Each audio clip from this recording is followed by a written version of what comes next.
12 rare recent discoveries in America.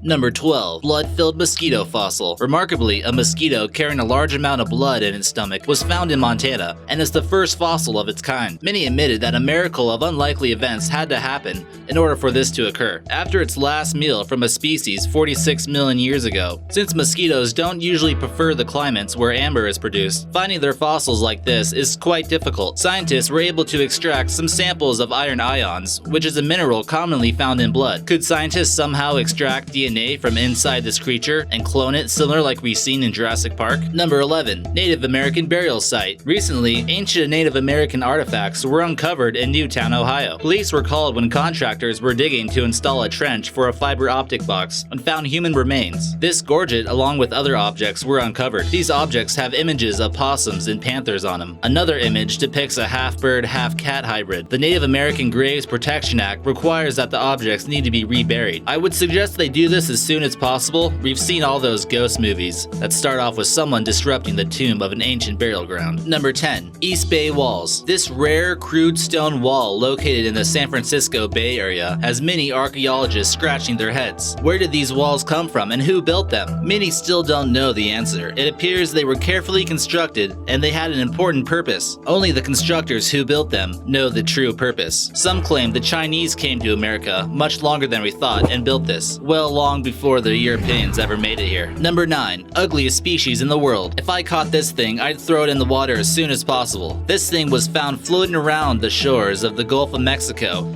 and also seen off the coast of South Carolina. Think about that next time you're at the beach. This is known as a deep-sea anglerfish, and even has a fishing rod on its head. That's right, one of the fins on its head is complete with a hook to reel in its prey. Creatures continue to evolve, especially in the deeper parts of the ocean, to be more and more ugly. Number 8. Remarkable dinosaur nest uncovered. These fossilized remains of dinosaur eggs were found in Montana and offer strong indications that some species of dinosaurs actually sat on their eggs like birds in order to hatch them. These eggs belong to a type of species called the troodontids that were actually two-legged carnivores. This fossil is a great collection for science from 75 million years ago and was a remarkable discovery in order to help us further understand of how the dinosaurs were similar to birds. Number 7. The Alaska Shipwreck. A group of lost Russian merchants were shipwrecked in one of the most inhospitable areas known to man. Islands in Alaska can be brutal, and being stranded on one must be miserable. The merchants endured sub-zero temperatures for a majority of their stay. Archaeologists finally have existing physical evidence of this unfortunate incident that was an urban legend for over 200 years. This collection of artifacts show what tools these people had to work with. This includes musket balls, fishing hooks, sheet copper, nails, and axe heads. No human remains were found, so maybe they made it off alive. Number 6. Prehistoric Maui temples. Archaeologists must examine ancient Hawaiian temples in order to get a better understanding of what it was like before it became part of the United States. These isolated temples in Maui have not been disturbed by modern-day tourists or extensive agricultural onset that has taken place in Hawaii. They found out that coral was offered at these altars, and these temples were even built with it. With the addition of coral, scientists can now carbon date to get a better idea of when the temple was built. They are able to estimate that this temple here was built in the 14th through the 16th century and was dedicated to the god of farming. Number 5. Mysterious Winchester rifle. Archaeologists who were exploring eastern Nevada found a rather mysterious Winchester repeating rifle found propped up against an old juniper tree. What it's doing there and how it got there is what's really puzzling them. This is 132 years old, a little bit weathered, but still in decent condition considering the elements of the Great Basin National Park. This survived over a century outside in the wind, snow, and sun before it was uncovered. The rifle was engraved with the year model 1873. It's clear that it hadn't moved in years since the stock was clearly ingrained into the soil. The ancient weapon will be preserved and framed at the national park in which it was found. Number 4. Peace Camp discoveries. The National Nevada Testing Site is a vast area of desert that was repeatedly bombarded by nuclear weapons for a half a century and believed to be the location of Area 51. Mushroom clouds littered the sky and they were visible from as far away as Las Vegas. Many protesters of nuclear war came to the limits of the testing site to give the government a piece of their mind. The remnants of the protesters and the facilities where they were detained became graffitied and promoted peace. These tunnels were recently discovered as a place of lodging before going on a protest. Their efforts eventually led to reforms in testing and made an effect on the world. Number 3. Rare mastodon skull in New Mexico. Instead of going to a strip club or having a normal bachelor's party, this group of guys decided to go hiking in the middle of the New Mexico desert. They were shocked to say the least of what they had uncovered. Hubbard. This would be a story his fiancée won't believe. They uncovered a head of a mastodon, which is similar to a woolly mammoth and is a distant relative to elephants. Some believe their extinction was due to overhunting by ancient tribes across the northern hemisphere. It's believed to be one of the most complete mastodon skulls in existence, and this one here could be over 3 million years old. Number 2. Rare Hawaiian petroglyphs. Surf's up, bro. These ancient carvings had recently been exposed on the island of Oahu, and shows that the ancients cared about gnarly waves too. After the end of a storm in Hawaii, it revealed the petroglyphs of a dog and human-like characters. This one here might have been used to document travels, talk about important events, or a massive wave that came crashing down on them. Depictions of dogs are fairly common in Hawaii. Hawaiian legends tell about a wicked, cannibalistic beast that took the form of a canine and was known as kuape. What do you think this carving looks like? Looks like someone catching a wave to me. Number 1. Trementina Base, New Mexico. This bizarre Scientologist religious facility was discovered on satellites, and it believes many to wonder what's going on out there. Many don't know this bizarre facility is just as strong as a military base, and even holds an extremely secure underground vault. This is found in the middle of the New Mexico desert, and supposedly holds the films, writings, and recordings of L. Ron Hubbard, their founder. They also have invested millions of dollars in this stronghold, and is still unknown by many that it even exists. The base is complete with aerial symbols for alien life in order to mark the landing location of where to find L. Ron Hubbard's works.